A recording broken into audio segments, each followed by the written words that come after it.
Sa evacuation center matutulog ngayong gabi ang higit 100 pamilyang apektado ng nasunog na bodega sa Valenzuela.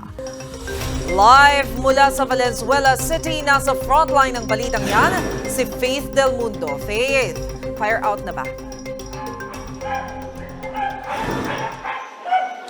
Yes, Maseno, hanggang sa ngayon nga ay inaapula pa rin ng mga bumbero ang nasusunog nga na bodega sa Barangay Bagbagin sa Valenzuela. At higit 10 oras na nga nasusunog ang bodega at nasa higit 2 dosena na rin ang mga fire trucks na rumisponde.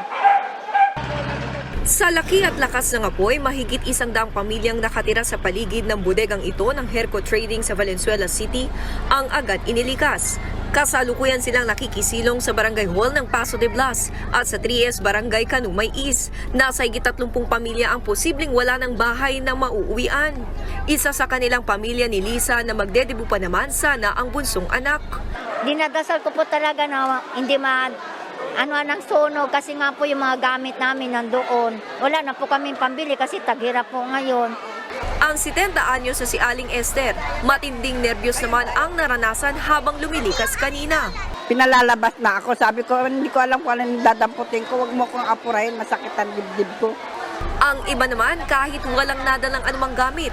Ang mahalaga, ligtas sila at ang kanilang pamilya. Sobrang hirap po kasi po may napundar din po kaming mga gamit. Wala po kaming nadalang mga gamit.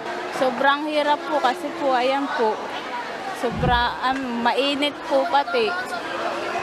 Sobrang hirap. Kaya wala po nadalang dede nito. Wala po nadala, di pa rin po ako nakakabili. Kalagitnaan ng pahinga ng mga empleyado kaninang tanghali nang sumiklab ang sunog sa bodega ng Herco Trading sa Valenzuela. Agad naglabasan ang nasa 200 empleyado ng kumpanya. Pero dahil sa dami ng hardware at hazardous material sa loob ng bodega, mabilis na lumaki ang apoy. Ayon sa mga nakaligtas na empleyado, nakarinig sila ng pagsabog nang sumiklab ang sunog. Ang bilis po kasi, yung gitna po kasi may mga po dyan, mga WD-40, mga chemical, o mga tools. Umabot ang alarma sa Task Force Bravo para mas maraming fire trucks ang rumisponde.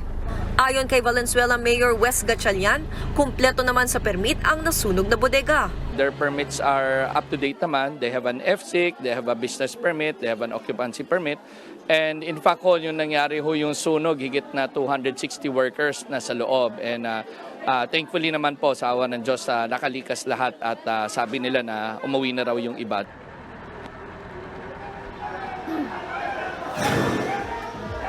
Mase, dito nga muna magpapalipas na magdamag ang mga residenteng apektado ng sunog. Sa mga nais nga tumulong, ang higit na kailangan ng mga residente dito sa evacuation center ay tubig, pagkain, gatas at mga damit. Mase? Maraming salamat, Faith Del Mundo. Mga kapatid, may Los Baños po. Huwag magpahuli sa mga balita at impormasyong dapat ninyong malaman. Para sa mas malawak na balitaan at diskusyon, mag-follow at mag-subscribe sa social media pages ng News 5.